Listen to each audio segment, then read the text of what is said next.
Hello. Hi, everybody. Welcome to my season finale of my live panel conversations. We're going to be going over a lot of different topics because we spent the last 9 episodes covering quite a few. Hello. Welcome. To get started, I just want to take a moment and say that this is a really prideful moment for me because I am just excited to have made it this far in the conversation. I spent the last 9 episodes talking about various topics such as ethical consumption, third spaces, community and mental health, education for all, and paradigm shifts that are needed. Our points in the conversation of how we move forward together in the grand progress of humanity. And I'm hoping that with today's final chapter for this season 1 conversation, we take a moment to reflect back on some of the things we've talked about. I know that I have a lot of things to say, and I'm going to be joined by some really awesome friends. I've had 9 episodes hosted every other week for several months now, including Education for All, Ethical Consumption, Third Spaces, Mental Health, Community Impact, Community Engagement, New Political Strategies, a bunch of different topics. And today we're just going to talk about it from like a 5,000 foot view, just the whole conversation itself. So I really look forward to that. Hi, buddy. How's it going, friends? Good, good. Looks like I'm right on time. Thank you. Yes, yes, absolutely. When you mean to join us. So yes, to get us started once more, we've done a lot of these. This is my 10th episode. This is the season finale, and I'm just super excited to be here. And it's been a hell of a conversation. I think I've learned a lot. I've grown a lot. From my perspective, it has been getting people who are passionate about different ideas to sit down and have a conversation about a specific topic has for me been a learning experience, just to be able to see from outside of my own perspective. And I found that to be very, very valuable. And so as we go ahead and kick this off the same way I always do with some introductions, I just want to say that I'm just very grateful for you guys to be supportive of this conversation in the slightest at all. And yeah, I appreciate you being here. Spwashi, would you like to come up and speak a few words, please?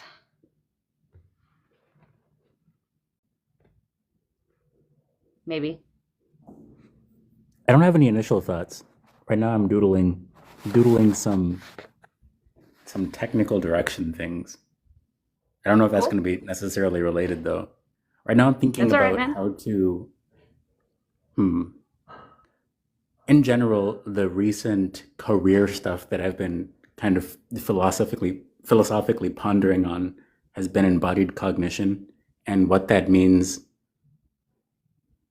pretty much because if it is a useful concept then it does create a lot of fractals and individual action that other people recognize as memes and bring into their own lives Yeah. create organization structures.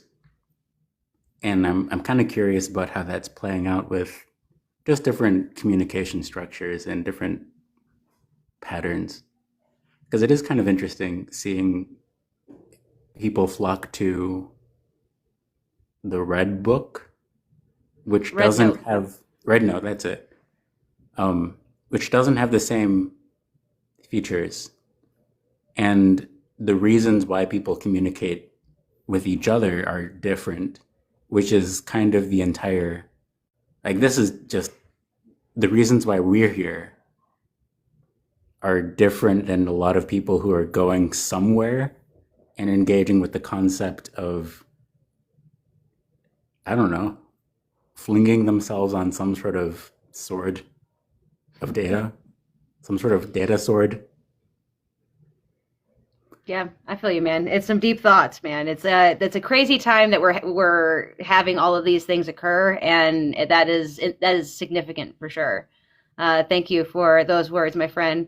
Uh, Jason, thank you for being here as one of the awesome audience members who decided to help participate today. And I think that, yeah, I think honestly, you and just one or two other people have really like been there for just about most of the conversation. So thank you for that. Try to be. find this space very inspirational and educational. So it's been fun to follow along and see how everything's kind of grown and progressed and come into its own. I'm Jason. You all know that. Yeah, I'm just kind of here to support and kind of amplify voices wherever I can and advocate and um, try to learn as much as I can through some miracle of osmosis. So, Word. yeah. Word. I appreciate that, man. It's everyone plays a part, and I think that you've done really well to help support those that you jive with. Tony, my friend, it's been wonderful to do this alongside you for many of them. In fact, I think there's only one of them that you weren't actually here for, but I really appreciate your steadfast, wise words and all the things that you bring to this. So thank you so much. It's my pleasure. You and a few other people that I'm still connected to were like the first people that I really connected with on a human level, like kind of outside the app. Like the conversations felt like it was safe to do that. And then those phone conversations led to Discord servers and so many other things. And then meeting each other in real life, it's helped me not feel alone. It's helped me feel that these things that have been rattling around in my brain resonate with other people, and decades of thinking them and not really having people give me feedback or bounce things back at me with any sort of real challenge or meaning sometimes. That's why I always go crazy against propaganda and talking points. Like, because when you have some of these conversations about how to better society or any part of society, you're always bumping up against these preloaded statements that people have about the nature of humanity or one political party or the other, and it's like you got to sift through all of that before you finally get to the good stuff. And it felt like I got to the good stuff with you right away. And I feel the same about pretty much, I can safely say, everybody in this circle that's been here consistently. And I know we don't all agree on everything, but I know that we have a certain acuity for the overall discussion that we're having, which I believe to be like alchemy, human emotion alchemy, something like that, where we're really trying to get people to believe, because the power of belief has everybody thinking that Santa Claus is and always was, right? Similar to Saint Nick. It's kind of like that, right? And we then realize that it's not. It was a corporate advertisement, but the belief was there. And how powerful was the belief anyway? And how many people did like more good things because of that belief, even though now we know it was chicanery, right? And so we have to ask ourselves, is this conversation really just about getting ourselves to believe in ourselves again? Because if we don't, then why do we even feel the need to change it, right? Like, you don't have the energy to do it. If you don't actually believe you or anybody else can change, well, then why engage at all? I happen to know, if you don't mind me cutting you off, I'm so sorry. It's good to see you, everyone. Hi, how are you all doing? Glad to be here. Hi, Andrew. Welcome in. I don't know if I know you, Jason, but it's a pleasure. Reality is easy to change, guys. Everybody wants reality to change already. You just need to apply yourself to a particular idea and it will happen. Like, it's everybody literally, if you all knew right now with absolute certainty that I would do a good job being the emperor for real, everybody would hop on board without a doubt. Everybody just needs a direction to go that isn't the way that we're going. And our trouble is that we have no options. We have no ability to affect a change that isn't through their avenues, and they control the avenues. The corporate money is what gets the people. We get to elect our leaders, but we do not get to select our leaders, and that's a big problem. Yes, I agree with you to a point, my friend. But we have actually spent the last 9 episodes talking about options that we can undertake if we so chose. In fact, you participated in one of those as well.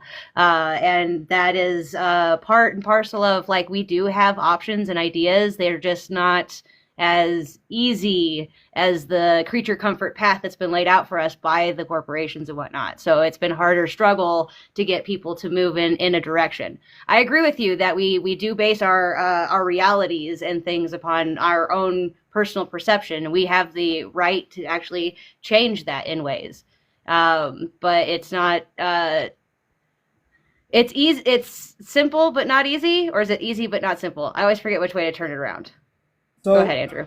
Matt, so I have a big problem. One of my main problems with the way we do stuff in our society is that we do not send our leaders or representatives with an agenda. We pick a leader to implement an agenda, and that's garbage. That's what actually makes our system so illegitimate in the first place, because we're not picking any part of what they do. We're trusting that they're going to do right, and that's bullshit. We're not doing that. Sorry, I didn't mean to curse. So the point is, we need to implement or devise or develop, which I already did. I talked to you about it, Tony, with the People's Assembly. I've renamed it to the Solemn Assembly because that just sounds so much more badass. But what you need to do is you need to implement a system by which you are sending representatives with the agenda that they will perform. Because we're not, and if you don't get to the point where you're doing that, it doesn't matter if you change the government. If you send representatives to the government who are going to do what you sent them there to do, and they know that that's their job, and they know that if they do any part of anything that is, they're being recalled immediately.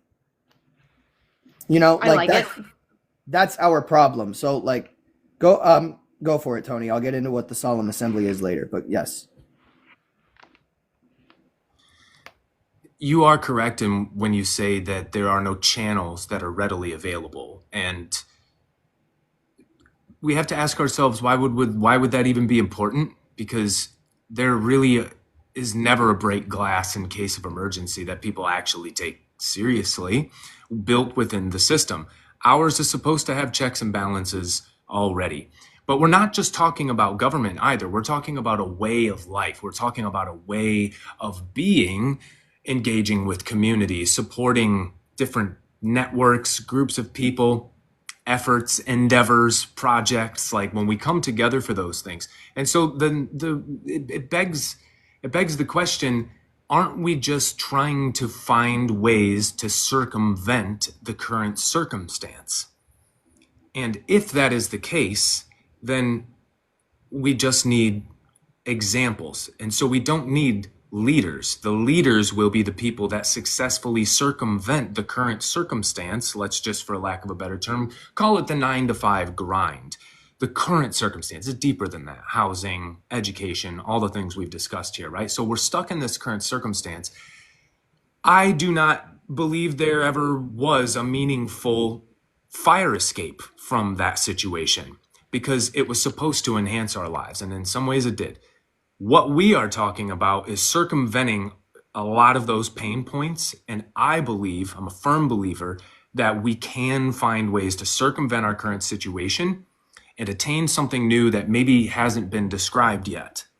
And it won't be leaders that take us there. It'll be the pioneers. It'll be the artists. It'll be the free thinkers, the people who just go and do it and inspire other people to just go and do it. And then you get enough people doing that. Now you get your podcasts, now you get your books, now you get your widespread scaled ideas. But in order to do it, we just have to have the faith, the belief in Santa, because it's not real yet.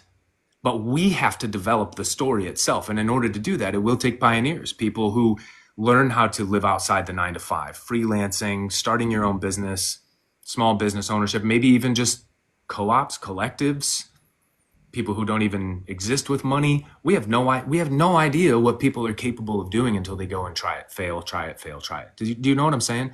What we're asking people to do, Spwashi said, falling on the sword. That's why. Because it's uncharted territory. We're stuck here. We left the homestead, came to modern civilization, and now here we are. You're born with a social security number, and you will get a job.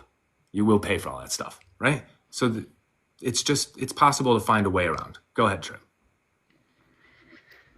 You're absolutely right. There's possibilities abound. And it's one of those things where I think what's missing, what's lacking a lot, and something that we do talk about often was the lack of a shared vision like where we're all going, what we all want to do. Everybody has their own dreams and perceptions of making it, and usually the rat race, this current iteration of society, and they've plotted and planned and schemed. But like what we actually need is for something of a ticket on the end of a 10-year struggle that's going to get everybody like a somewhat of a reward that we can be excited about and that we can really like sink our teeth into.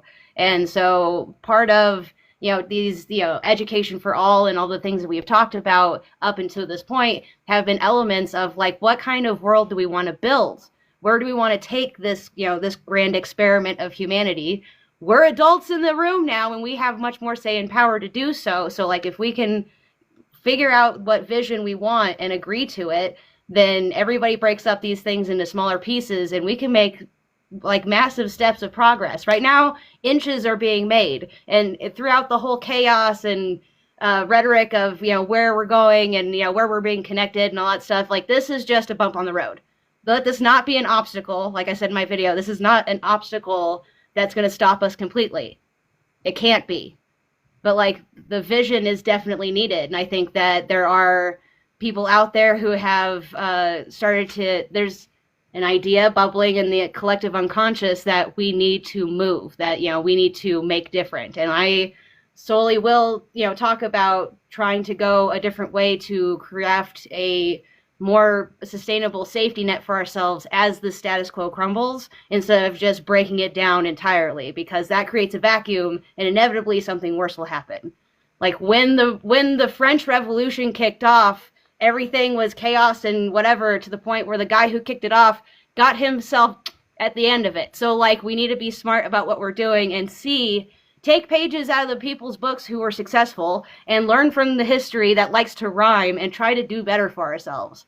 And in this conversation, it's been pieces and bits to that, but like it's drops of water in the bucket as far as I'm concerned. But I'm glad you guys have been around for the ride with me.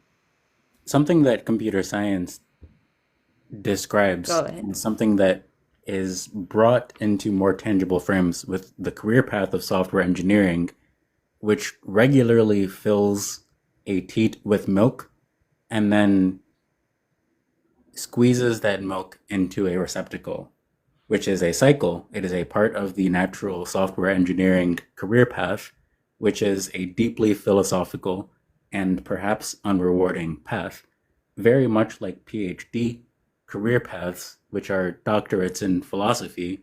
At the end of that journey, you are supposed to have a deep model of something built into your body, such that the people around you hear that you probably have this concept in you, and that is the model that you breathe. And that is like the philosophy of a society where some people are that person. And so the software engineering philosophy is meant to drag people through this kind of this aquifer system where their relationship to the reason why concepts relate to each other and the reason why names are associated with specific values. And theoretically, this would be paired with art education as well. It isn't. It isn't paired with humanities, which is why a lot of people don't actually make the connection. And they go through software engineering and they're like, wow, I have all this money. And then they keep it. And then the people around them are suffering and they don't actually make the connection that they can optimize some of the patterns around them. And so right now, there are a lot of companies that are specifically not hiring software engineers because the problems aren't that we need more ideas. The problems are that we need people who can communicate when something is going to be 1,000 and when something is going to be 10 times 3, because it seems like those would be obviously different, but it isn't necessarily the case. Sometimes we accidentally create things that are 1,000 times bigger than they need to be. One of the core challenges is that some of the societal challenges we navigate is that it takes a lot of knowledge to navigate social structures that we've created as humans. And it takes time to develop that knowledge meaningfully. And it takes time to develop identity alongside the knowledge and the structures. And it is very easy to intentionally create another human, and it is necessary to have parents who learn alongside their children. So a lot of those things aren't problematic on their own, but it's easy for people to have children they can't teach. And it's easy for people to put their children in places that provide signals that something is happening that seems like it's education, and we don't need everybody to learn the same things.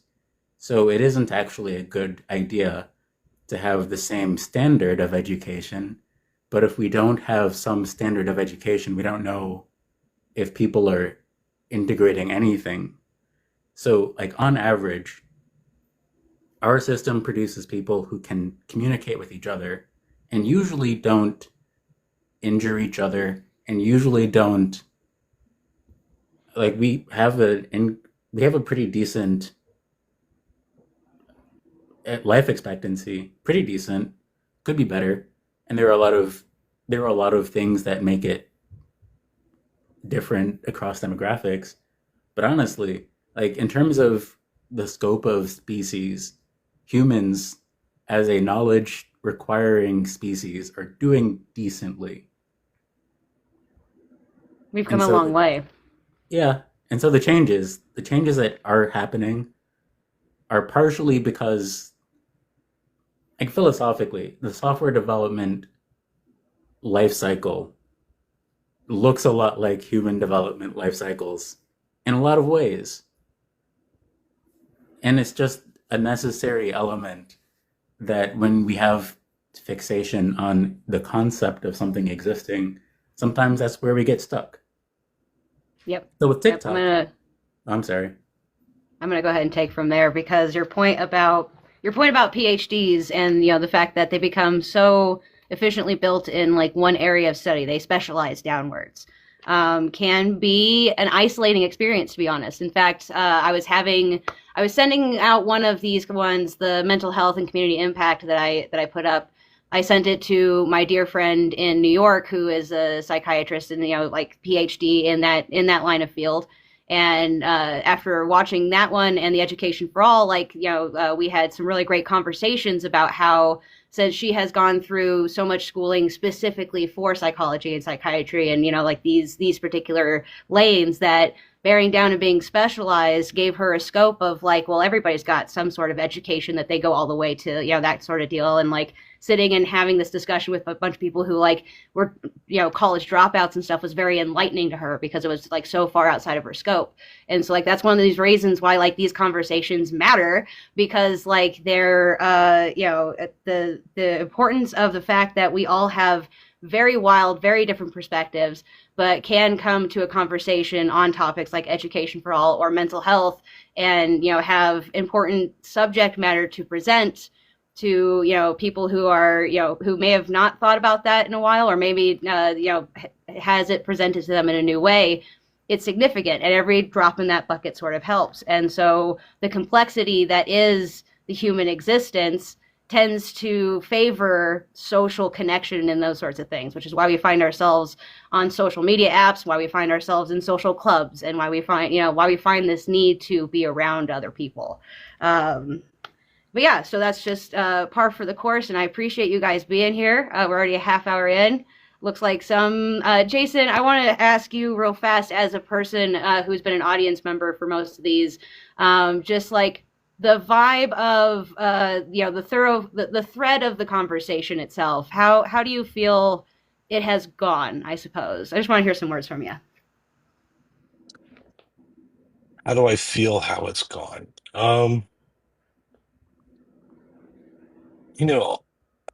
I don't know. I guess overall, I think it's,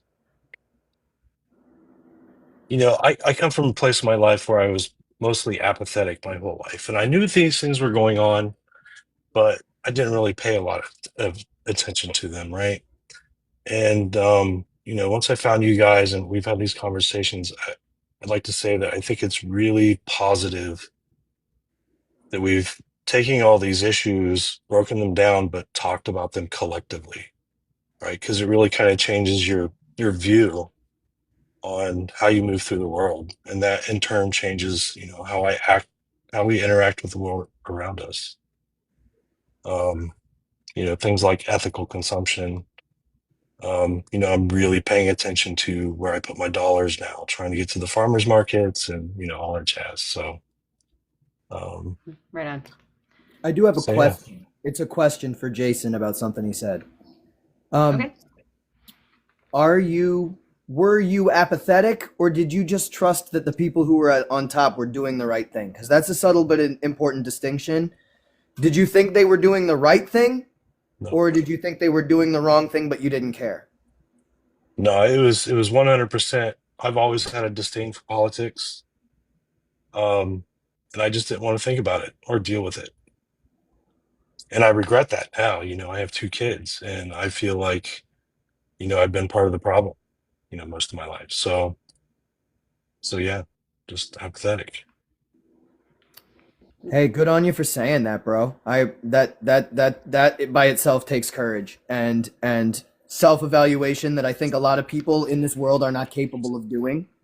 Most people can't introspect on themselves like that. Right now, a lot of people are out there being like, "Yeah, it's fine. How could everybody else let all this happen?" Taking no personal accountability for what they've done. Yeah, I think 2014 kind of opened up the door for me a lot, and then my life circumstances changed a few years ago. So that's when I really started exploring and becoming aware and actively trying to educate myself. So yeah. I will go ahead and say that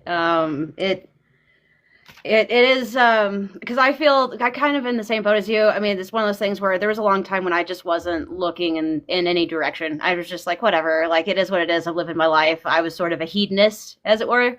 So and like in that era of my life, it was just all about me, and I didn't really care for much else besides being in my close circle.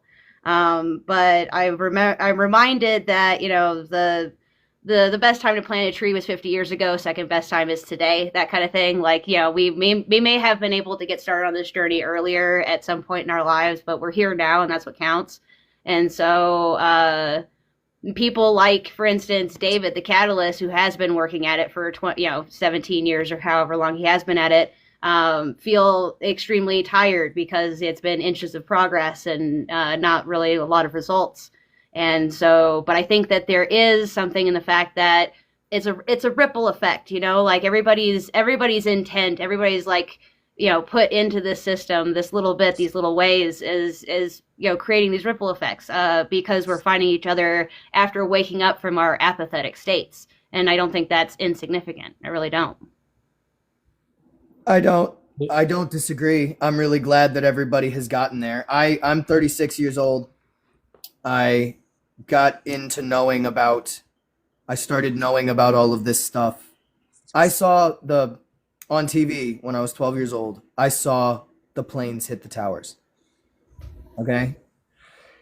and something that happened, I made a TikTok about this, but I don't know if you saw it. I'm sorry to reiterate if you did, but my mom, I went down into the living room and my mom was watching. I saw smoke coming out of the tower, and we were watching CNN, and they were going on about equipment failure and all of that. And then the second plane hit.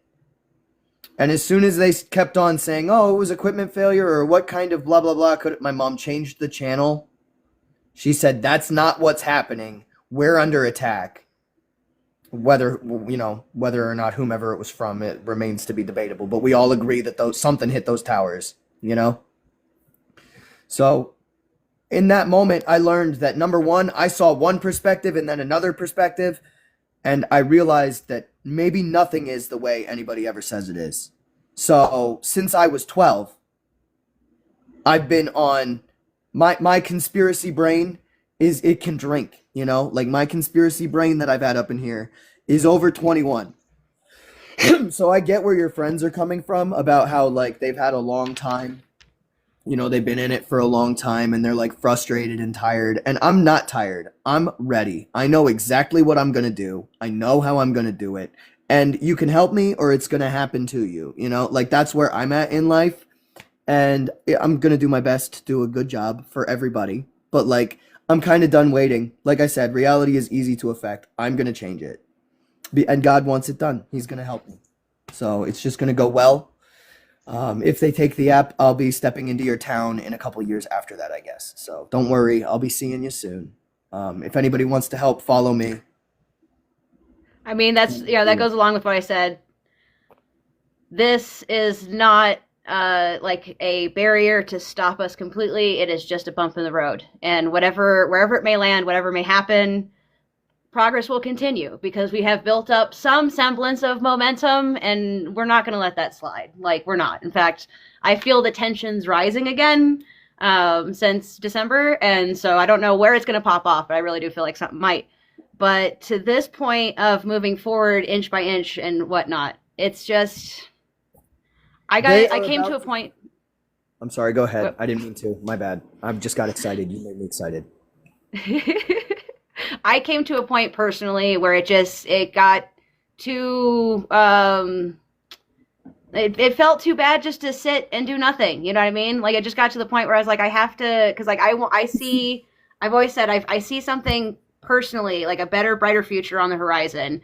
And it got to the point where if I don't stand up and try to make what I see possible, then it's not going to happen that way. And so that inevitably has motivated me from the start. And it's really funny because I've watched with my like on this day videos, posts and stuff like that, I've watched myself go from like, I don't know what I'm doing, I just want to help. And like seeing the progress that I've made of myself just by crafting these conversations and having them is no small thing. Like, I feel much more like sharper and headed in a specific direction. And I've got big plans and big goals and boss battles to tackle and those kinds of things. And in large part, that's thanks to you guys, because like if you guys weren't here and showing up and having this conversation with me, I wouldn't have gotten this far. So like, and you know, that I found you guys here. And so yes, like personally, I have anxieties and worries and all kinds of things about, you know, this space and its inevitability and what's going to happen to it.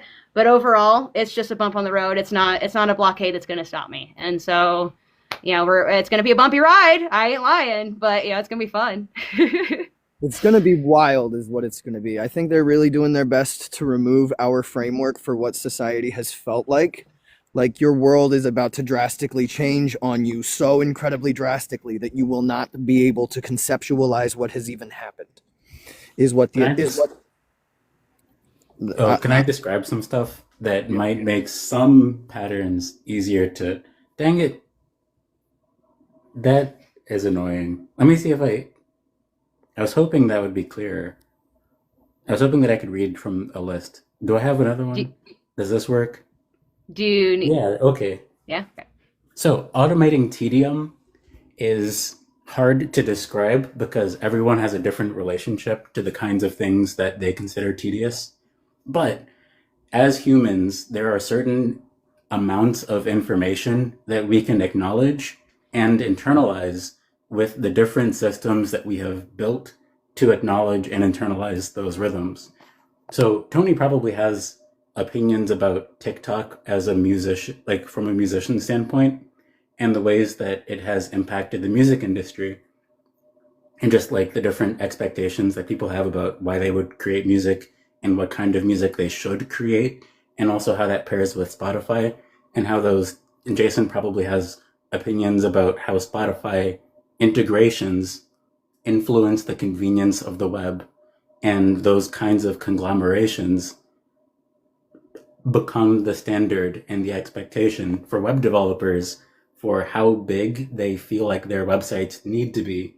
Because when we hear conversations about Facebook and Spotify and TikTok, and we're like, oh, okay, so first step is start with 1 billion users. I saw Tony raise his hand. You're muted. Tony, do you want to speak, Tony? Oh, no, he was saying hi to Wild Mother. Go ahead. Yeah, but that's the kind of stuff that happens. And so the patterns that we're used to, part of this is which parts of TikTok are solitaire, and that solitaire was put on PCs to help people learn how to use the mouse. So what parts of this medium are teaching people how to use these media? And now that we have the language, because I've been using CapCut, and I know how to imagine a thread of thought and then say, I know this part of the video is going to be boring to people. And I also know that the people who are going to care about this topic are going to care about this topic. So if I'm trying to preserve the concept of me as a natural human who does stuff in the morning, it used to be making about 10 TikToks throughout the day. And in making those 10 TikToks throughout the day, I've personally created a pile of art from 2023. And that pile of art is made by a human. And Tripp has socially validated my relationship to developing these media.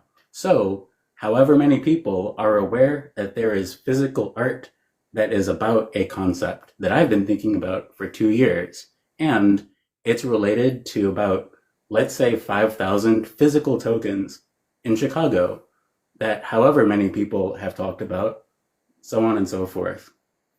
So that ecosystem doesn't, like, who cares about it right now? Pretty much. Like, that's the concept.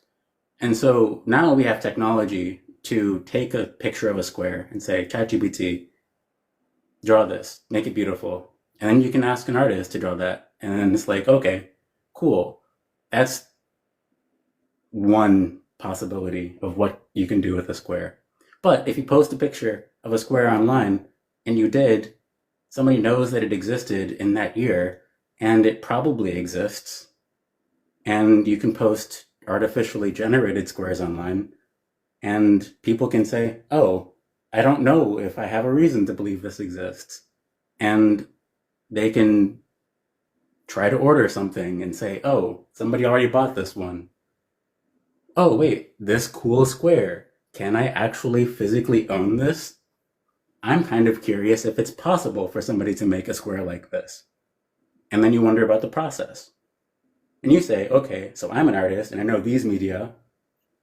I'm only going to believe that it's possible to make these kinds of squares, and I'm going to form an ecosystem of people who validate tokens, where if you upload a token, I'm just going to validate whether or not I think that it's physically possible for somebody to make this.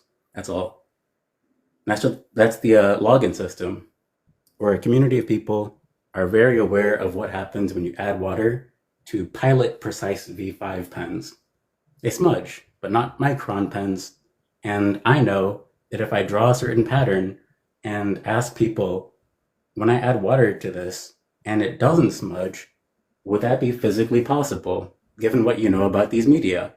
And AI wouldn't know that, because it's just a different plane of reality. Yep.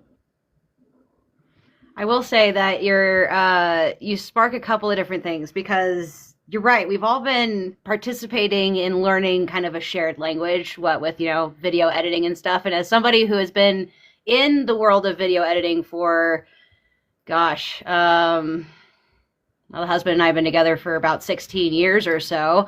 I would say that it was at once a steep learning curve that has been made way more accessible today through this app and CapCut and those kinds of things. And that is valuable. That is valuable to those that, share that language. But I know that in the next iterations, Wild Mother asked about I can never remember, clear light people talk that's been floating around. There's a video going in, you can go and you can sign up to get information about it. There's that one, there's Neptune, there's a couple more that are trying to become like the next iteration, which I personally hate the idea of splintering the internet into like further categories, like follow me on 8 different platforms. It bugs me. It bugs me really, really hard. But I think that, this is kind of the last stages of Web 2, and that's not really this conversation. That's a whole other conversation to have, but I'm excited for Web 3 and actually being able to own our stuff. And I know that the Clearlight people with People Talk talked about setting it up, being ready for the Web 3 transition, which I am totally on board with. That's right. So anyway, but there's a lot there, and I feel like Tony was going to definitely have some words here, so I'm going to bring him up next. Go ahead, bud. A couple things here. So, Spwashi, I love you, first of all. Two, I want people to consider this.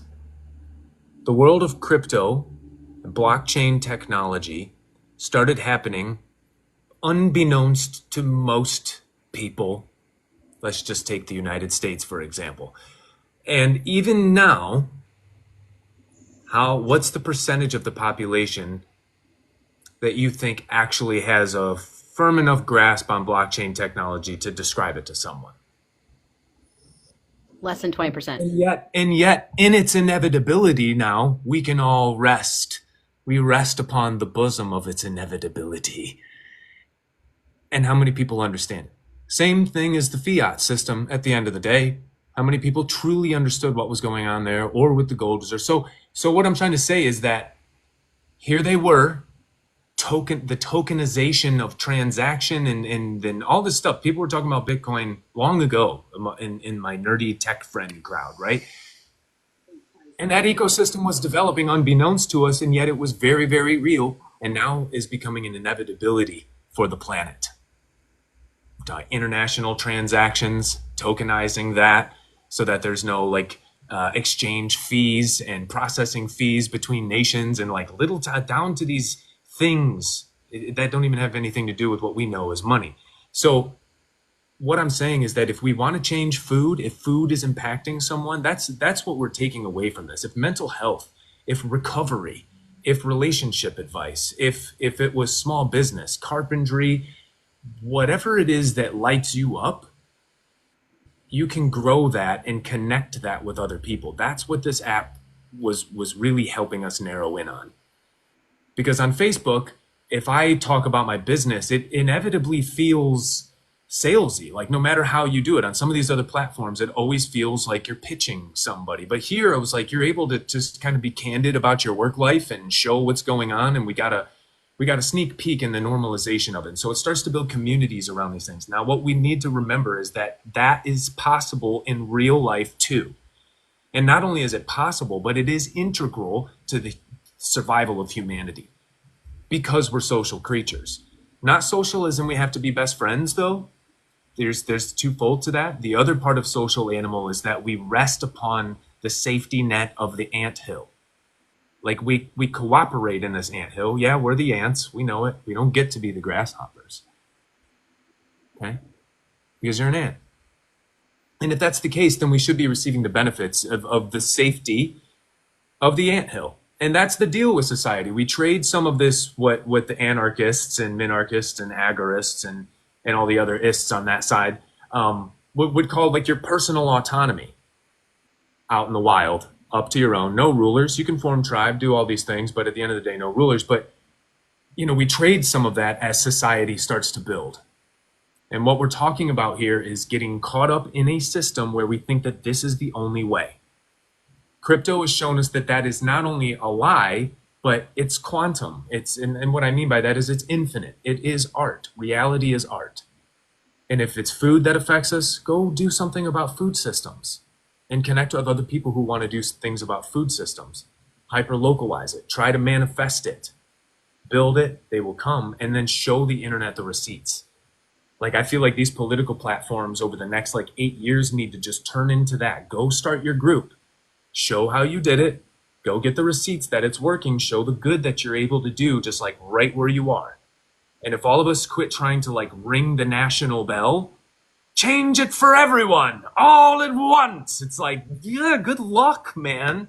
Everybody's trying to ring that bell. But yet the bell locally is fairly silent, or it's the same old people, same old family, same old sheriff, same old people who own the construction thing, or the people who donate the most to the hospital, yada, yada, yada. It's always the same people, ding-a-ling-a-ling.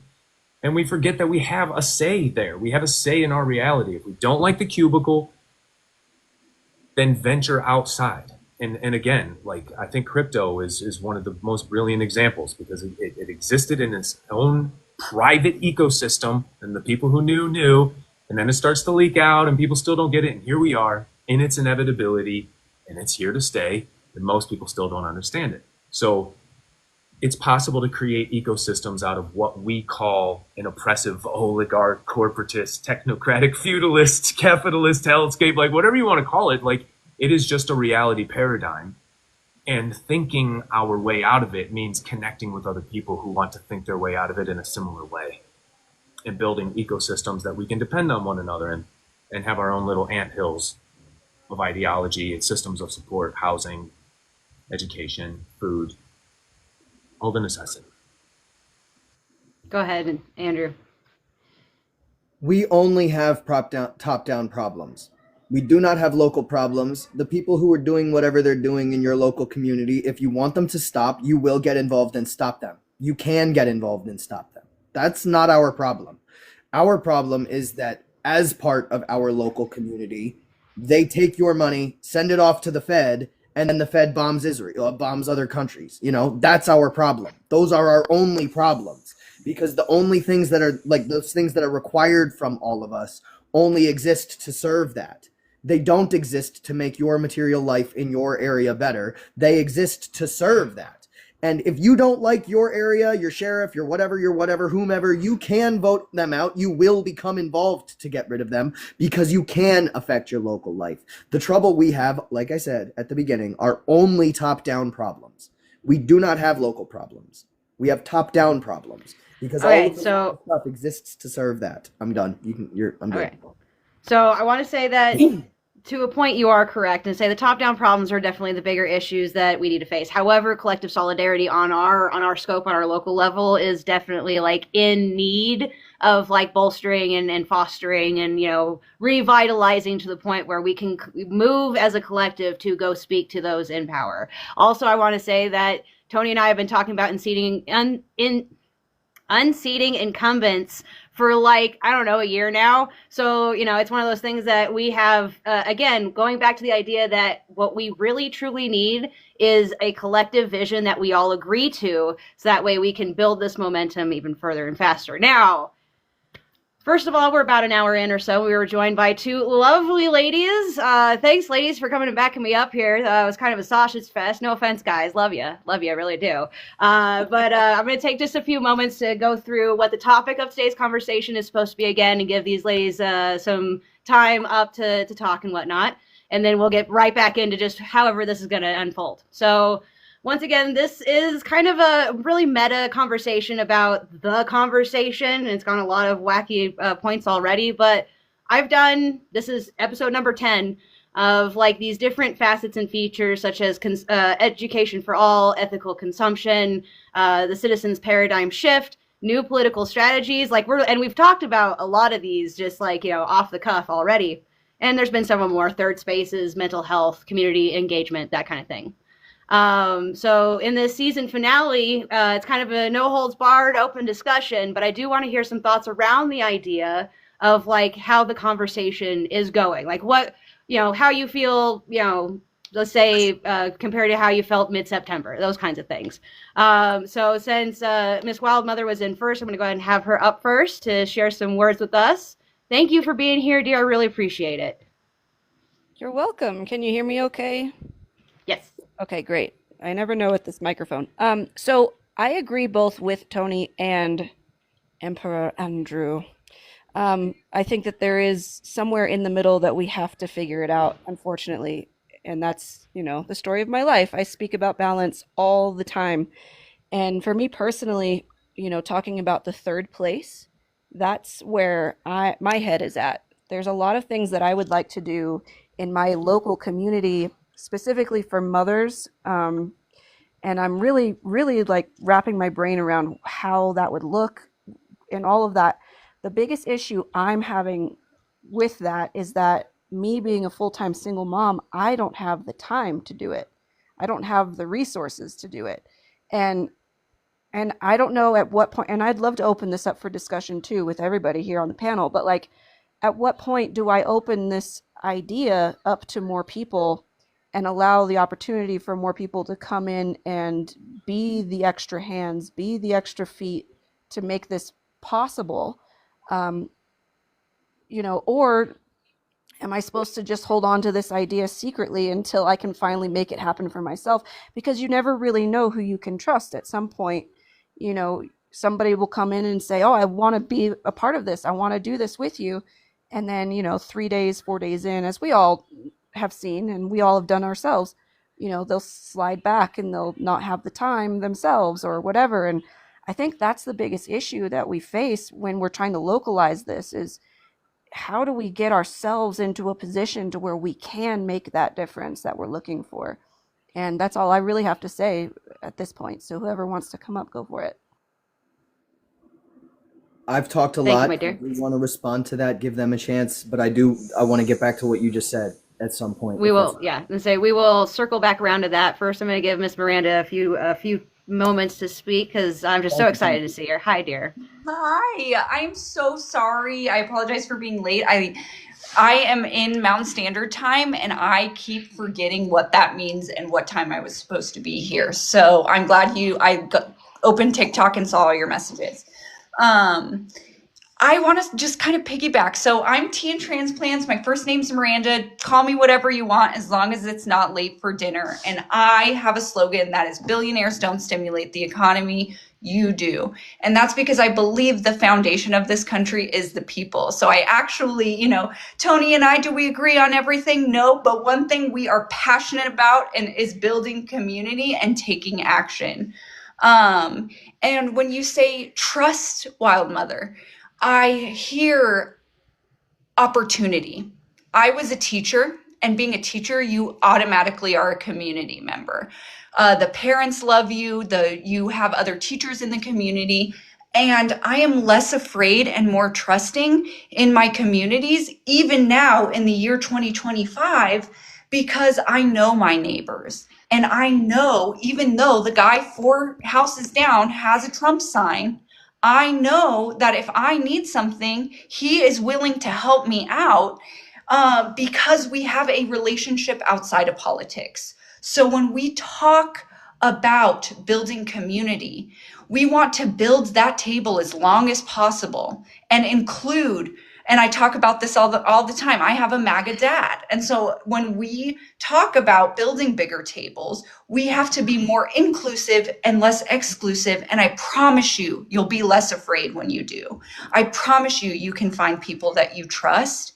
And one thing I'm very focused on right now is how do we continue to communicate in a world where we might not have TikTok? It's going to be the guy with the Trump flag down the way that's going to help me because Tony lives in Ohio. He can't help me.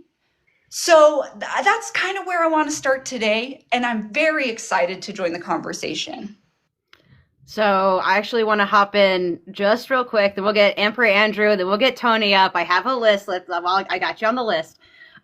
First, I want to say that it's a real pleasure to have y'all here. And as far as the level of trust, I know that in conversations past, we've talked about how in survival mode, which many of us are in, we cannot find the time nor energy to actually put some of that towards a community effort. It's like, we're too busy, we're too in the sauce of trying to survive. So lifting the burdens and being able to, present, it's just taking something off that plate, whether it be maybe a meal and that sort of thing. And I know that Wild Mother, a while ago, you had ideas about monthly dinners and things like that. And it's just like those sorts of ideas that you have to share, and creating third space may start in the home with, just a couple of trusted people. And, it starts from, facilitating a space and opportunity to allow for trust to bloom and blossom. And creating that olive branch to go forward is definitely a piece of that puzzle. And then to that end, it's a multifaceted thing. We're going to hear from Andrew, and then I do believe Tony has some words after that. So go ahead, Emperor Andrew. Here's what I would like the conversation to look like moving forward. As I stated before, I believe all of our problems are only top down, and I believe that they are largely caused because we do not send representatives to places with an agenda. We elect a person in a popularity contest, and then we trust and consent to whatever they will do. I would like the way that we solve all of these problems, even the one, but it's going to solve all the things that we've mentioned here. I would like for us to form groups, 10 people each. groups of 10, and that group decides what they will do collectively together as a unit. That way it takes all of the onus off of the individual to be individually educated about every single issue, and it helps them get involved in their communities. It gets them speaking to their neighbors. It gets them talking to their local people in their local areas about what they think the solution needs to be. And if you can't get 10 people to work with you on an idea, maybe it's not a good idea. You know, like maybe we need to protect everybody from that idea if you can't get 10 people to think it's a good idea with you. So this is what I would like, and I would like to put it in perspective for everybody. There are, I don't know, 23 people here right now. If all of you do that, that is a group of 200 people that you in your area we have all collectively decided are going to work together. It's a big group already. I have done this. I have more that will follow me. Like I have more than 10 people I'm way ahead of you guys with this. If you can get, and then when you get to 10 groups of 10 who want to do that and all want to vote together, that's where you get a representative for 100. That's where you start actually deciding where people are going to be, like how things are going to be administered and so on and so forth. But you have a ground, you have a place to start from. Now that is what I would like to see the future look like. I call that the solemn assembly. I would like to see us form it. If you want to help, you're more than welcome to. I've been fomenting the idea on my channel already. So it's already in progress. I have something to add to that, but I'll let Tony go first. I think it answers a lot of the questions. Those groups will help us suss the important things out together, and that's all I have to say. Thank you. Something Thank after you. that. Okay. So Tony, then Wildmother, then Spwashi. Tony, it's your turn. I feel like I just got the stick at the campfire. I'm so excited. Do you remember that feeling? You know, it's like you've been waiting for this.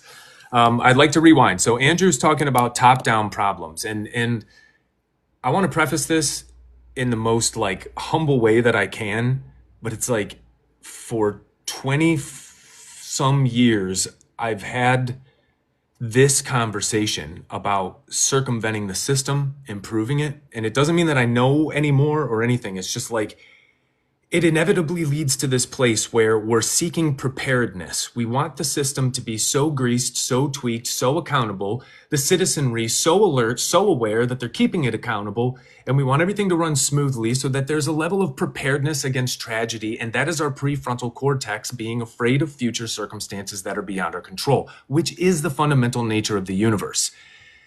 Preparedness is good, and we should consider it. And as science develops and studies, and as we discover more about ourselves in the universe, of course, if you can prepare for something, you should, okay? Like Armageddon, like sending Bruce Willis up there to deter the comet. Like, okay, like, cool. Love it that we have certain levels of contingency for tragedy, right? But at the end of the day, whether it's economic collapse, World War III, boots on the ground, natural disaster, I've said it a zillion times, we will need each other, and we do need each other. LA found out. Our friends in the Eastern Coast found out. Maui found out. Like we find out real quick what it means to have a level of connectedness to the human in somebody else, right? And sometimes it spins out of control. Humans, there's levels to it. But at the end of the day, that top-down pressure that we're talking about, it doesn't matter if it's coming where it's coming from. It seems that we are never able to idle in a state of preparedness as human beings. And I want to just urge my brothers and my sisters, like, let's reconsider the idea of idling in a state of preparedness and rather just work steadfast toward a better tomorrow and a more connected right now between one another, which takes me to Desiree's thing about a support system and like finding trust. Like some will, some won't. Who cares? Who's next? And it's part of the 4 agreements where we never take it personally. It's just people are in different chapters and different levels of awareness of all this stuff that is going on. But we relentlessly go out there and pursue whatever passion it is. Like for Miranda, it's food, food, education, like cool. Like you're going to get plugged in with other people who are into that. And the more you start spitballing ideas, it's art, it's human creation, right? And it's inevitable. It's an inevitability that we connect and share ideas with one another. It's how we got here. Which takes me back to this top-down thing is like pharaohs and slaves, kings and peasants, the 1%ers and the rest. Like it seems like that paradigm is going to keep repeating itself until we just stop participating in it. which means we need to find the back door out of here. And when we do, we need to come back to social media and shout it from the rooftops and show everybody where the fire escape is so that we can start building hyper-local economies, because billionaires don't stimulate the economy, you do. That's the point. It's like our interactions with one another. Our interactions with one another are the currency, right? Whether it's an idea, an actual physical financial transaction, so on and so on. Like, we can imagine a better future and then go live it. Crypto was proof. That whole ecosystem can be born unbeknownst to you, whether you want to admit it's a real damn thing or not, or even possible. It happened. And now it's going to affect your life. So the fundamental nature of reality can be questioned. It should be questioned. We're allowed to do it, and we can just go begin anew somewhere else. Which takes me to my point, which is, what do you want? Be specific. What do you want? Be specific for not only you, people you love, the community at large. What does it look like? How does it feel? How easy should it be to get? Where do you go to get it? Who's responsible? Ask the fucking question to yourself. What exactly do I want? Because for me, and people want to fight me on it, and that's fine, fight me on it, but when you say healthcare for all, I'm like, does that include turnips and a gym membership? And some probiotics? That would make a difference, baby. Like, bruh. Like, so what I'm trying to say is that we're allowed to think outside the system, but it has to be something you're passionate about, or else you're going to fizzle out and burn out and not care about it. Don't just join it because it's like the hype thing to do. Like, if you fucking love something, there's a way to build community around it. Whether, again, so no matter what it is. So that way, no matter what happens, the top-down thing, Andrew, that is inevitably seeming to be there as long as we participate in this consumer story. We got to be ready for it. And I'd rather spend my time on social media trying to prepare people on how to be ready and how to build systems of support and community, because then if the big uh-oh ever happens, heaven forbid, as my grandma would always say, heaven forbid, well, then we're more ready than we would be. And there'd be some things in place and people that you can trust. And that seems like a better plan. That seems like a better contingency to me. Then that's where I'll stop. I'll shut up there. Thanks, buddy. Always great to hear your words. Go ahead, Miss Wild Mother. So I agree with you. However, I do have a very solid plan, a very solid vision of what it is that I would like to do, and I'm very passionate about it.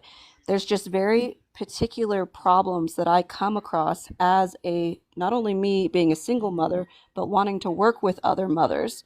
Mothers in general are being completely spread thin these days, and it is almost impossible to get them all on the same page, to literally want to come sit in the same room together and discuss something. First of all, having the time to do that. Second of all, having the energy and the the gumption to actually get out of the house after they've fed the kids and put them in their bath and put them to bed, or whatever, whenever the time is that they have free.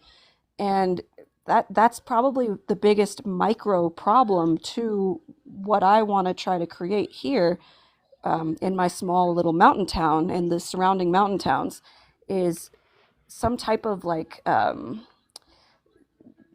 group of women who want to, it's basically like a mom group, but it's like, for homeschooling purposes, and doing certain things like scheduled outings with your kids where we're all doing things together that are very specific to nature and learning and, food and how to grow food, and doing cool outings like that, and not necessarily, let's take them to Disney World or something, like, learning, teaching, and very passionate about those things. And I have a lot of friends who are, but like I said, the biggest problem is getting everyone to where they can be on the same page. Yes, they're passionate about it, but where do they find the energy? Where do we as mothers have the support behind us to be able to go out and start something like that? And that's where my challenge is. And so I hear you loud and clear. Trust me, it just sounds a lot better on paper than in real life sometimes, especially in my situation, because there's not a whole lot of that extra support. maybe some of these mothers, yes, they've got husbands that are willing to do that, but I have a lot of friends who, are like me, where they don't have that extra support, and it's like, how do we make that happen? That's the toughest challenge at this point for me. Understandably so. Understandably so. And I think we're going to go ahead and move down the line. Spwashi, you're next. If you still had words. And then talk about a structure, then you can update that website as the structure becomes more tangible. And with that, you can just have different conversations with people where they criticize one particular phrasing or one particular path through the idea that you have of, hey, what if we continuously learned in a community and there were particular goals and particular relationships that we strived for in order to relate to the natural ecosystem? Because we want to make sure that if we lose access to the internet, then there is community knowledge. You can describe that, and then someone can say, I hate your language. You should stop being on the internet. And then you can say, that is not very constructive. And maybe take some time not being on the internet, and then return to your website after having processed how cruel that one random person was. And then it's just like, I don't know, over the course of 10 years, you update that, and then you've described the concept the most consistently. And now people are like, hey, we were waiting for your annual whatever post. And you say, oh yeah, I guess I do that every year. And the rhythms emerge. And this is the rhythm that I follow. This is the 13-day rhythm. So today is the 14th, which means it's potential. And I just go through. And this is also how I structure the concept of teams. But also, it's hard to get everyone on board. So it's just kind of like, imagine that you're one of these, and these are all necessary. And imagine that I have assembled 13 people who I think of. And so when I think of the people, I'm going to do your job if you can't do it, because all of the work that I've seen you do is a checklist to me. And so the reason that I've brought you onto this team is so that I have a checklist for all of the things to consider whenever I remember that you exist. And then the 13 people can just do nothing except for exist with each other. But also, hopefully, we would start to increment stuff. Moon phases, I like that. Me too. That is really interesting. Yeah, no, I like the rhythm and cycles. I'm gonna go ahead and let Miss Miranda come up and say her piece. I'm going after her. I just love listening to Spwashi explain things. I studied very briefly like computers. I taught 5th grade computer science, so I have very basic coding knowledge. And so to see like computer science brought into building community blows my mind every time. I just love it. I have 2 kind of book recommendations for Wild Mother as you were speaking, and they're both fictional.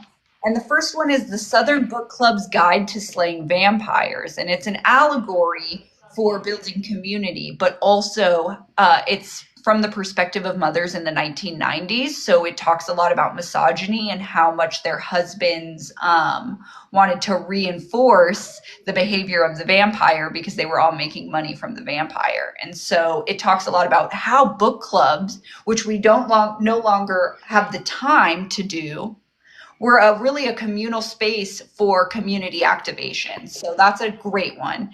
The second one is Radio Free Vermont, and I want everybody to check it out. It's probably 100 pages, short allegory, and it is I like to call it a resistance fan fiction, and it is all about how shopping local and local producers can break us free from our corporate oligarchs. And it is just a great small description of how to start to build community. It's not these big grandiose things that we want to do. I have big plans and big visions too, but I'm going to stick a sign out of my front yard that says hot cocoa, bring your own mug, bring a chair, Saturday at 10 o'clock. And who in the neighborhood wants to come, that's how I meet my neighbors.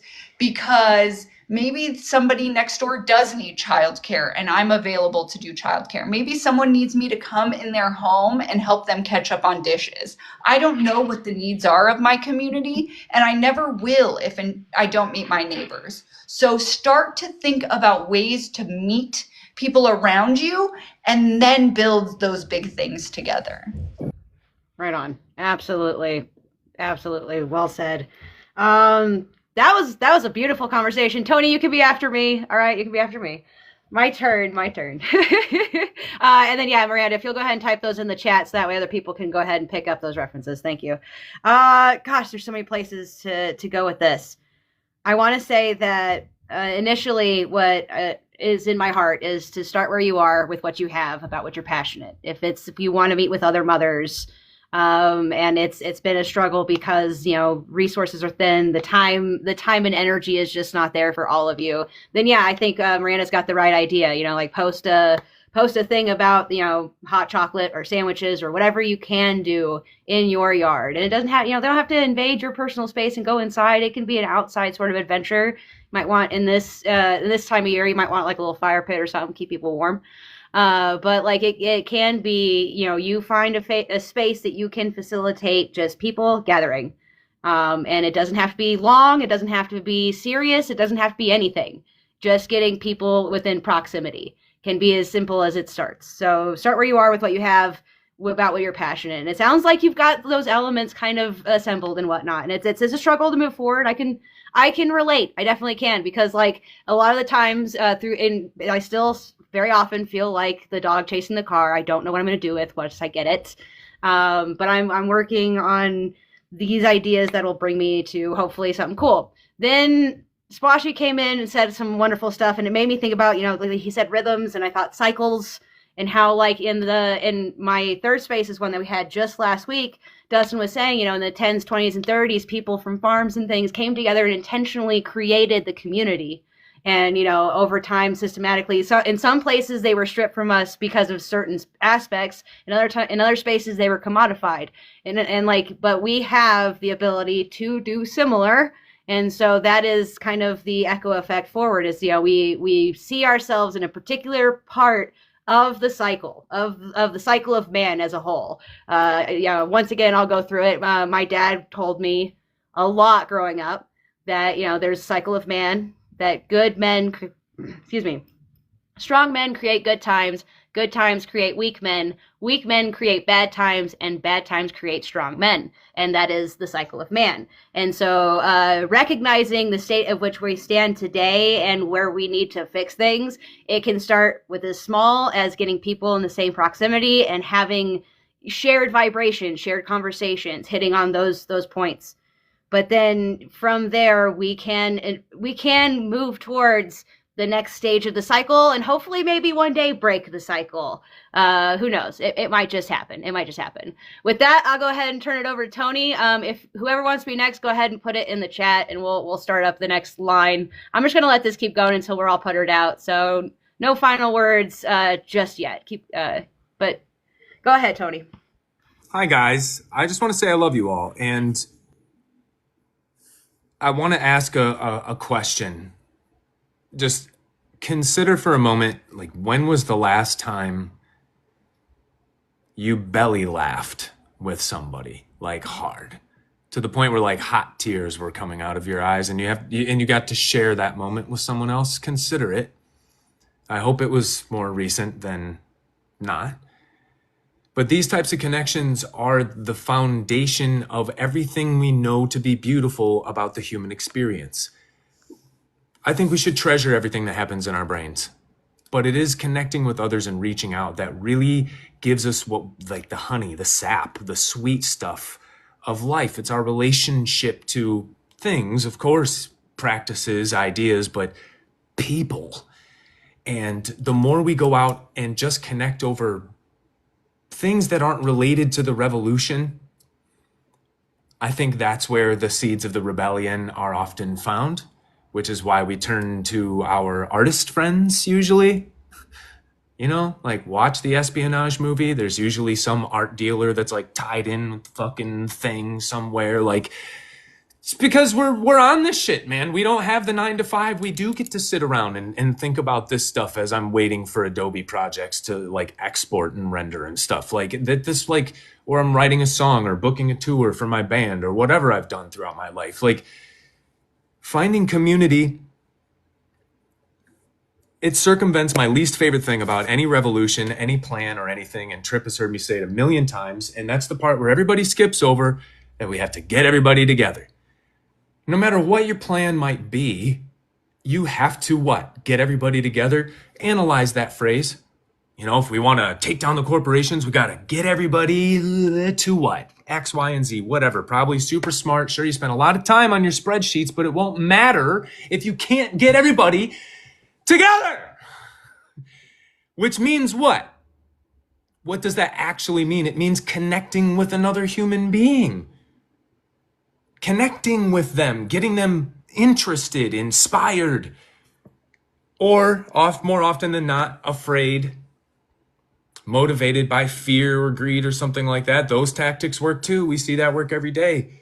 But what we're talking about on this channel, and what I love so much about this greater narrative is when you really get it, you realize that it's like you're just putting yourself out there over and over again at any cost to build your tribe. Because I know what it's like to feel like you don't have like a big family to support you, moms and dads and aunts and uncles and grandparents and deep money to like catch you if you fall. So many of us don't have that like support system. And so if you don't have it, you have to build it. And you have to connect with people that are going to co-regulate you, which we talked about with on the last Tripp Live is co-regulation. You get 9 people in a room. If one of them's feeling off, the other 8 might feel like sluggish, tired. Like there's some biotransmitters that we smell, pheromones, whatever. It's new stuff, and I can't wait for them to figure it out. But we affect each other. So who we're around matters. That's why your vibe should be your tribe and vice versa, right? So when we talk about getting out and connecting, building community, it's like, sure, you might be able to do it around the revolution. Good luck. That usually works out really well for them. And I don't mean to be a dick about it, but I kind of do. So really, it's like going and finding ways to exist outside of a corporate paradigm where everything in our life depends on them. Everything. And the more we start to think outside of that box, the more we're closer to what I think the real revolution is. But it will require connecting with other humans in a real way. And people are clumsy at it. Look at some of the videos here on the internet, man. Not everybody is like feeling super sociable in these generations. So we got to acclimate to this. We've forgotten how to like be social. So people are masking and fronting and doing all these other weird things, right? So we have to be patient with one another during such a process. That's the real revolution to me. Like, and that's why all this is so important, from mental health, food systems, money systems, crypto, third spaces, organizations like Kiwanis and Rotary. Start your own. Even the importance of church, if that's what you're into, or something like it. Don't like theirs, start your own. Like, that's what we're talking about, is like reconnecting with one another after what, 15, 20 years of being on the internet every day. Oh no, that's nothing bad's gonna happen there, guys. We're safe. There's really no intellectual or mental health repercussions that could come from doing that every day, right? So we're just gonna have to be cool with one another, man, as we figure it out. And it will suck. There will be growing pains. But that's the point, is that if you do it right, you will find people that'll catch you if you fall. Because you would do it for them in whatever way you can. But we got to get out and prove it. But in order to do that, we got to get out. All right, there's little bits. It's a progress in inches sort of thing. Spwashi wanted to come up next. Go ahead, buddy. Share some words. Some of the scope of consequence is kind of ridiculous, just in terms of different how different everyone naturally is with what they've needed to process. And that doesn't have a lot of easy fixes. And it does give rise to emergent challenges. And some of it's just natural and necessary conversations that emerge when there are a lot of people who exist in spaces and there isn't necessarily a person who's been trained to navigate a lot of people with a lot of interests. But one of the big social gaps is, I don't know how to describe that. I feel like I've described this before, but it keeps on coming up, which is the reasons why men and women engage in relationship and what it means to have systemic identity. Because gender is an experience that is about how someone aligns with their social structure. And there is now language to describe that we are influenced by different patterns. And it's hard to talk at scale how those patterns tangibly have influences on why we engage. But in terms of like the concept of like just the shape of my relationships, sometimes I want to say the opposite of what I think. And I've wondered why I want to say the opposite of what I think. And usually it's because my body is doing a calculation faster than my brain. And that is hard to describe to people who don't have the same reasons for when that happens and what they expect the consequence is going to be. And I noticed that this came up in relationship, especially around the time that like Roe v. Wade was passing. And suddenly, like the context of how I was asking my partner to relate to me and how all of those dynamics were going on were like, hey, I think that I'm going to code worse for the next week versus, hey, what would happen if suddenly we needed to consider what would happen with a child? That's like a different scope of consequence. And when all of my friends don't have that relationship, because I've noticed graduating high school when a lot of my friends were women, and then suddenly, like through after college, pretty much, my entire social structure changed.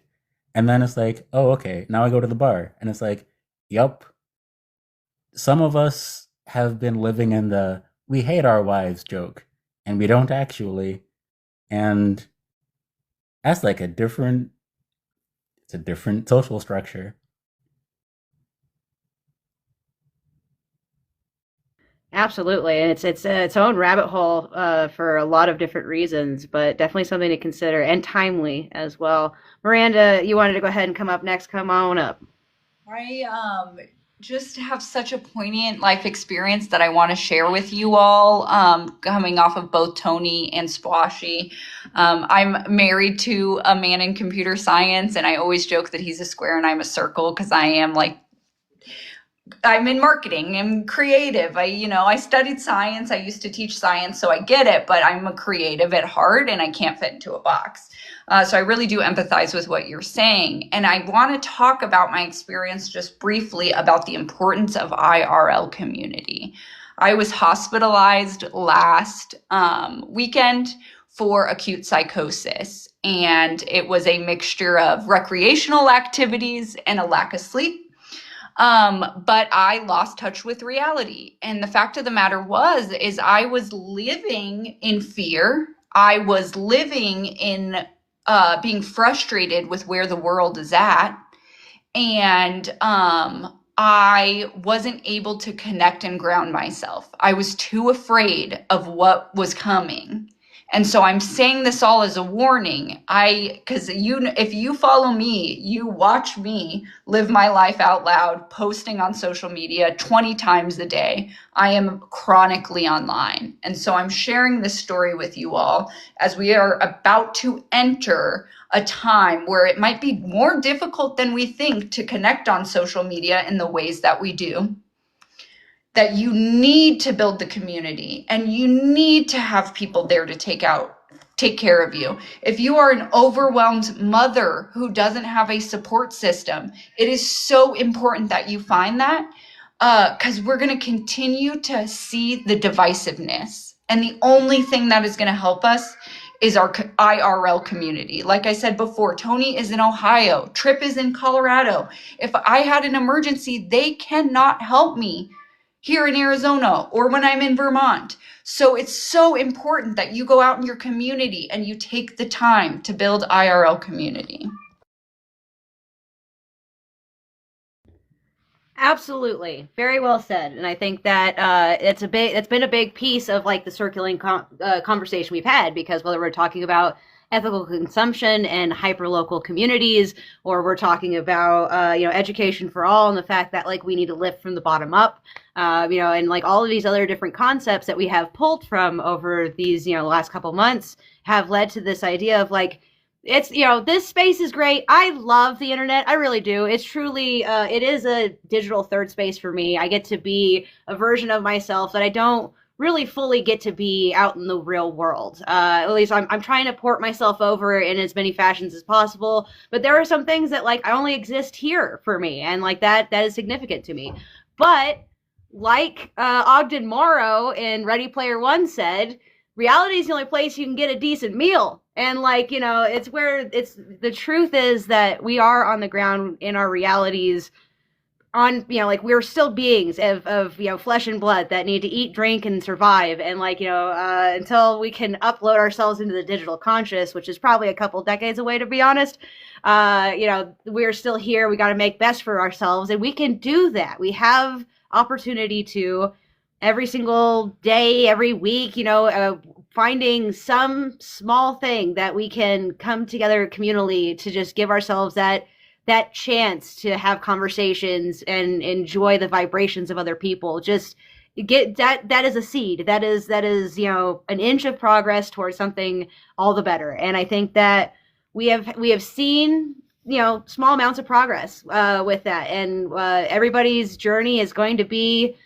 different with it. That's why there's not just like a how-to on this stuff, you know what I mean? Like, don't get me wrong, there's people out there homesteading, and there's people out there working with charitable organizations and mutual aid projects, and like doing the things, but like there's no one path, one thing fits suits all. So again, it comes back to the idea of like start where you are with what you have, about what you're passionate.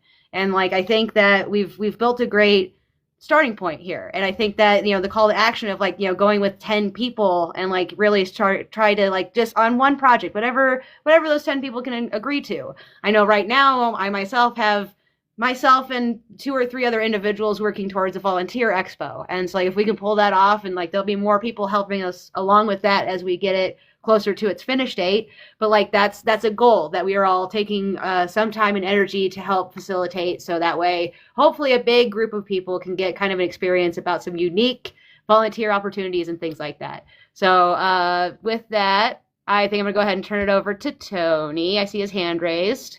Come on up, bud. I want to talk about the importance of education within the current political structure as far as implementing change. Now, this can be political change or economic change in your city.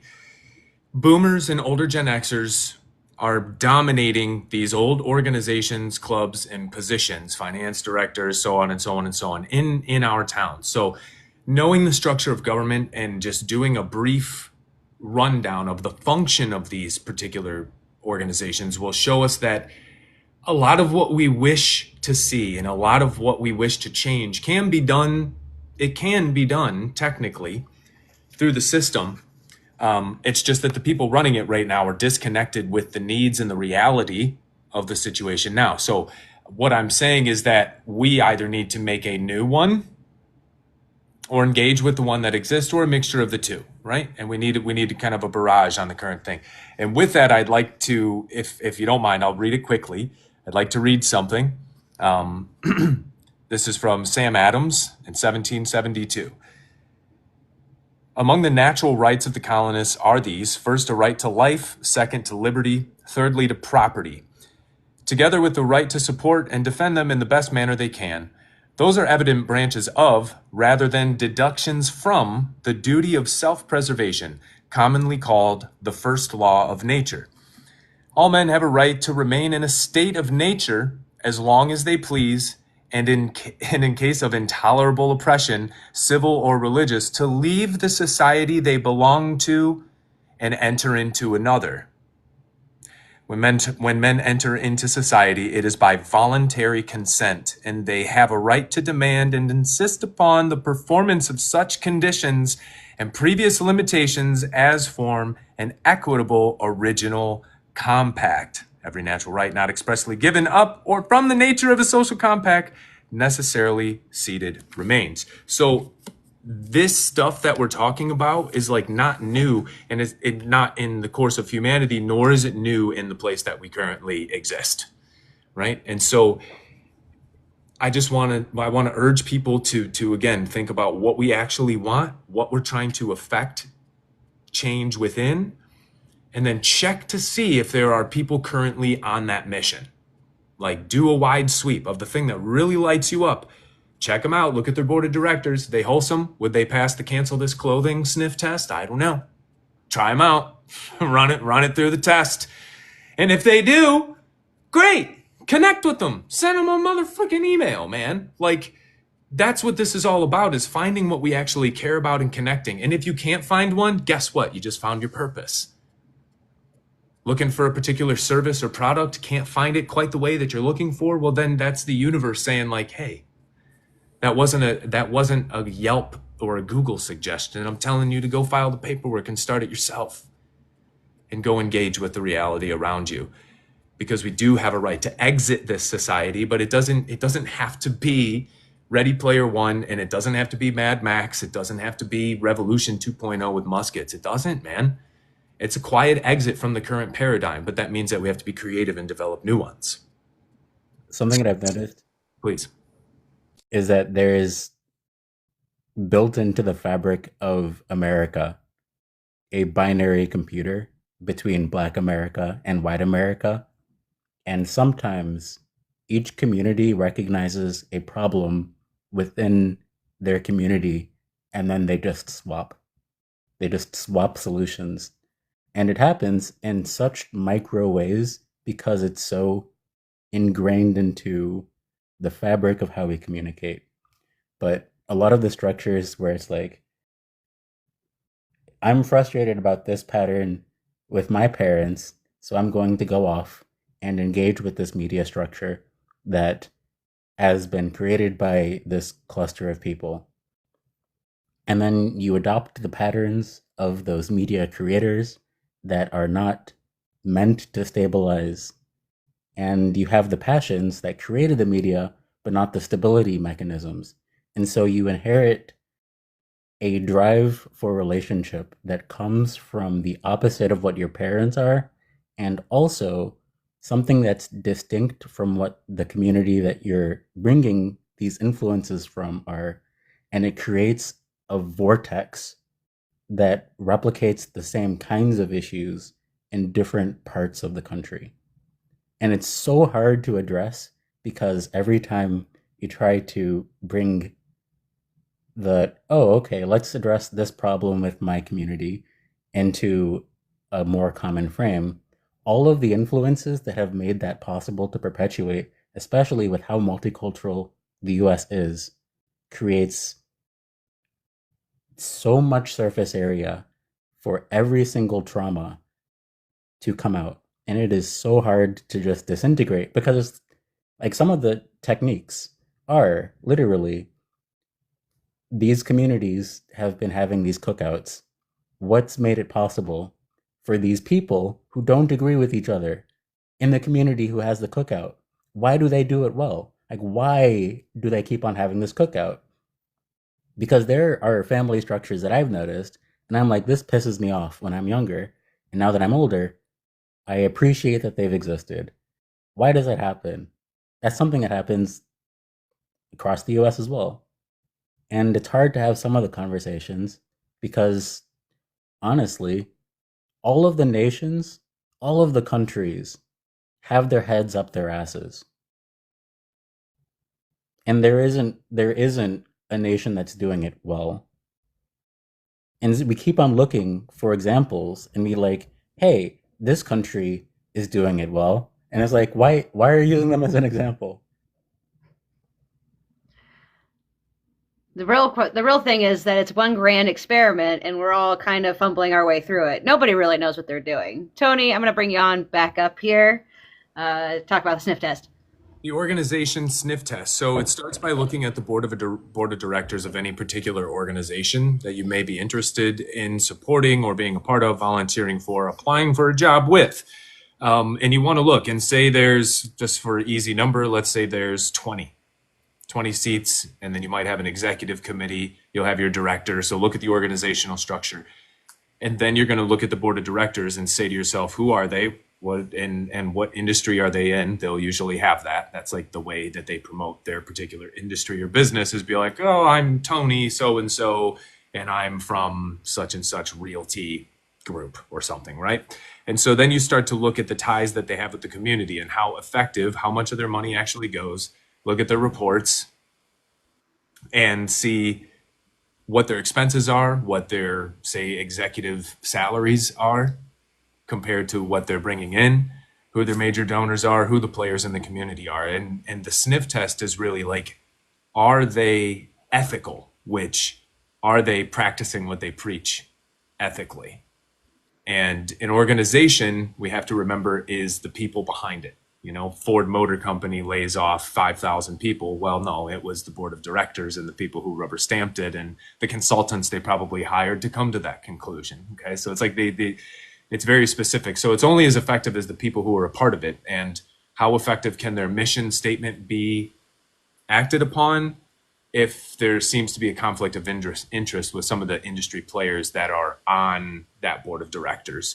And then you can go, what I would suggest is within that same city or sort of affiliate groups, or you can even Google their names, find their LinkedIn profiles, see what other industries or boards that they sit on, right? And so you're doing this like deep dive on just who they're affiliated with, because if you get into like Tony Robbins and Gary Vee and all like the hustle bro, make a gazillion dollars and get fit while doing it culture, like they'll tell you that your net worth is determined by your network. That's like their slogan, right?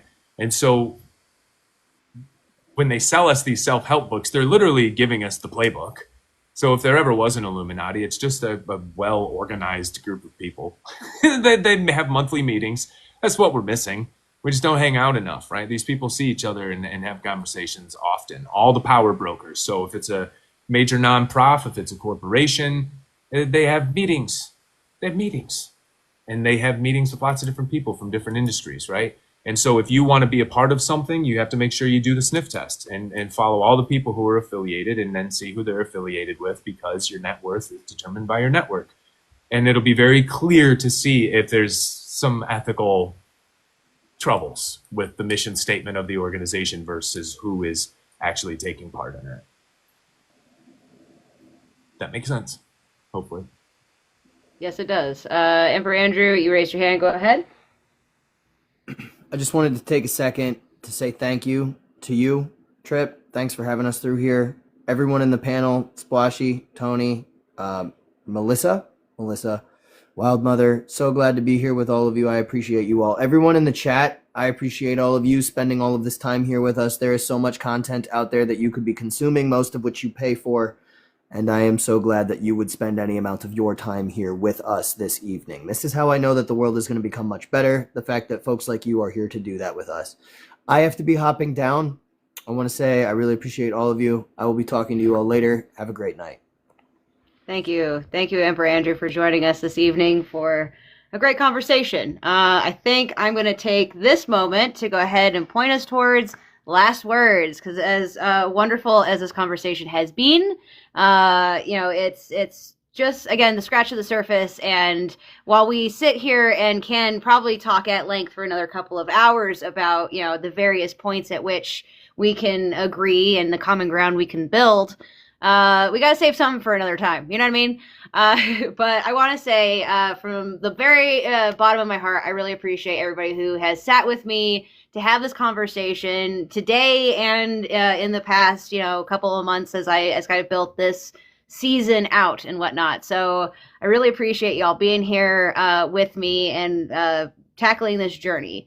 As to what is on the horizon, we are not slowing down. Our little bump in the road will happen the way it will. I am confident that we will find ourselves moving further inches of progress further down the road. So I think that I am steadfast and ready for whatever comes and transition if I need to. I've got some ideas on the back end, but we'll talk about that at another time.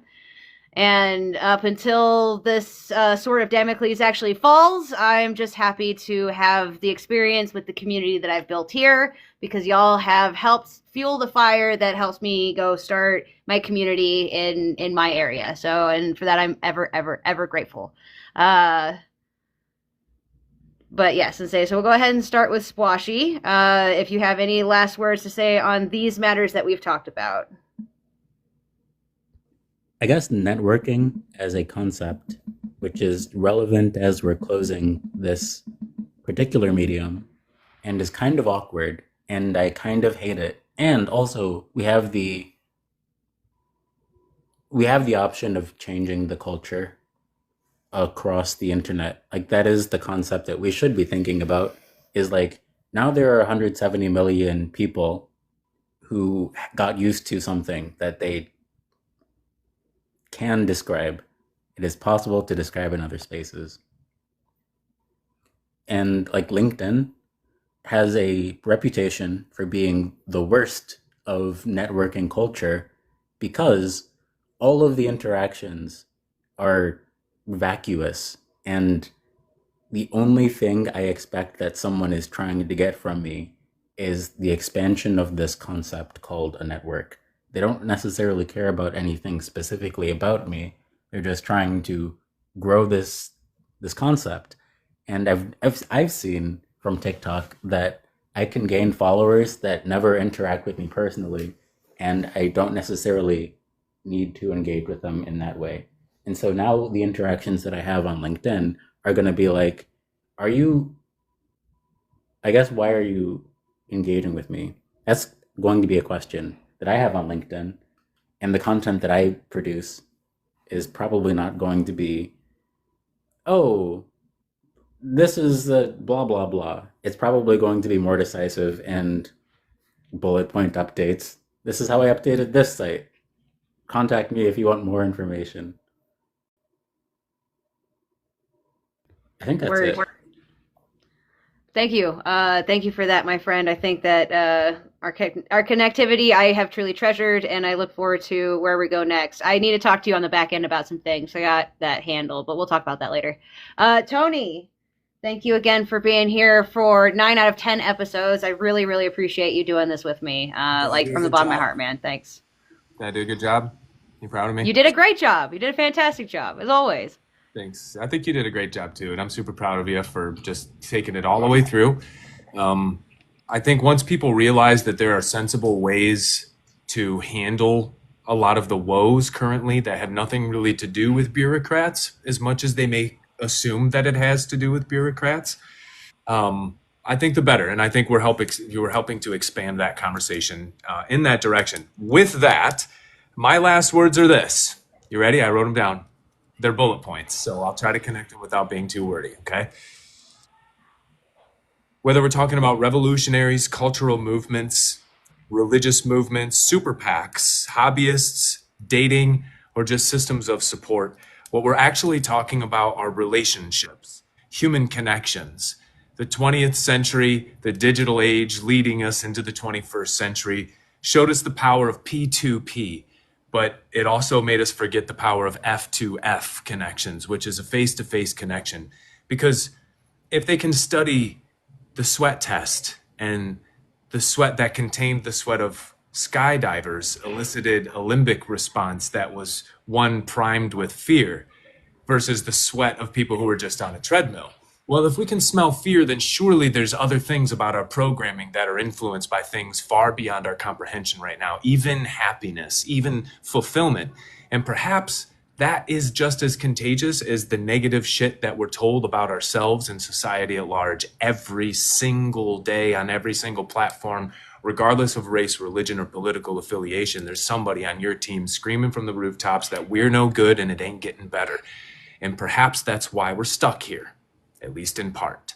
And so I believe that the way out is F2F connections locally, because what happens in your life to you is the whole world to you. That's your whole world.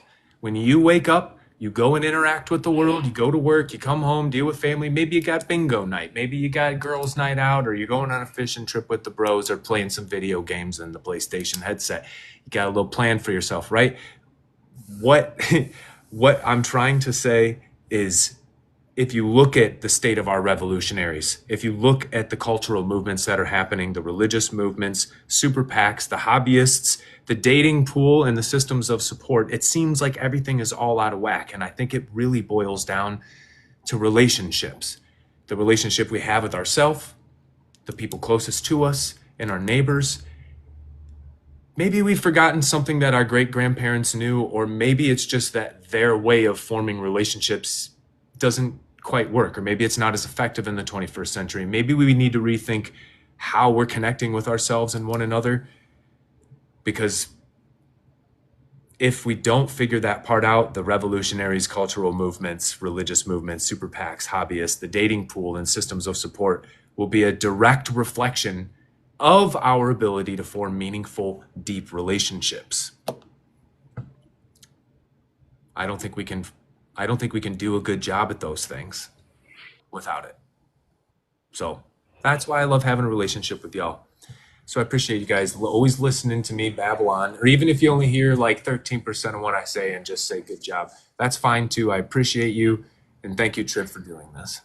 Tony, you know I hang on every word, but thank you for being here. Truly, truly. Wild Mother, if you have any final words, I would really love to hear them. I don't know if we helped you really solve any of your problems, but I really do appreciate you sitting with us for this time today, just because, you're one of the people that do inspire me to move in the direction that I have been. So thank you for coming up. You're welcome, and thank you to you too. Like, honestly, at least the two of you that are left, I love you guys so much. But I guess my final words would be, first off, this has nothing to do with you guys, but a lot of times it's easy for people to stand on a soapbox and just preach about what we should be doing. But when it comes down to it, I kind of sacrificed myself on the altar of better future today, by allowing my situation to be workshopped in this live, because that's really what I feel like it comes down to is, if you have an idea, you've got to be able to talk to the people that you trust about it to figure out what you can do stepping forward and moving forward with it. And this is an idea that I've been sitting on for a while. And, we were talking about the seasons and the moon cycles and things like that. I definitely move within those seasons. And right now, technically for me, I'm not in the spring. I'm not in the new year yet. The new year for me starts in March, April. That's when spring hits. And that's when you really should, according to me anyway, take action on things. So right now, this is the season for me to really gather all these notes and ask the questions and figure out the plan. And I think that's beautiful at the end of the day. And I hope that could be some type of inspiration to somebody who is listening, that's what's necessary sometimes. And don't feel like you're out of season if you're not doing something that someone else is doing at the same time. Everybody's season is different. And I think that it's finally to the point now where we're finally getting to see how much change is necessary for for the world to become a better place. It's no longer just talking about it, but it's actually about being about it. And that is what it's going to look like, is asking those questions, allowing yourself to be vulnerable enough to ask the questions and allow people to tell you what you think you should be doing next, or, you know, whatever. It's important. Relationship requires vulnerability. It really, truly does. And yeah, that's really all I have. My daughter's just kind of running around half naked right now, but Well, thank you for But thank taking you. some time to be with us. Thank you. Thank you for letting me be here. I appreciate it. Love you guys. Absolutely. Love you too, hun. And with that, I'm going to go ahead and say goodbye to everybody. Thank you so much for being here once more. Goodbye. Thank you. Thank you. Seriously, guys, it has now been 10 episodes. 10 episodes. All right, so I mean, it's been a wild ride for me personally. I wanna say that I have been really honored and humbled to be able to have such an amazing experience with you all, and it means a lot to me.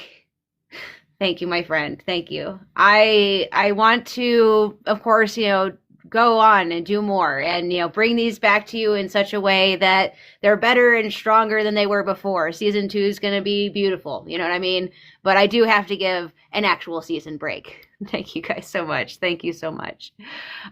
Because, you know, that's the way of the show, you know? If the show was every single day, we get tired of it. So I got to go put it up on the shelf for a little bit, give it some space, some breathing room.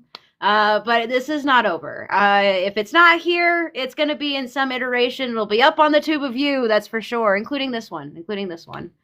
And yeah, all that to say, the conversation is large, it is vast, it is all kinds of things, but most importantly, it's being had in little tiny bits here and there. And I'm very grateful, very honored, very appreciative to have at least a little section of the audience to myself to have the conversation with.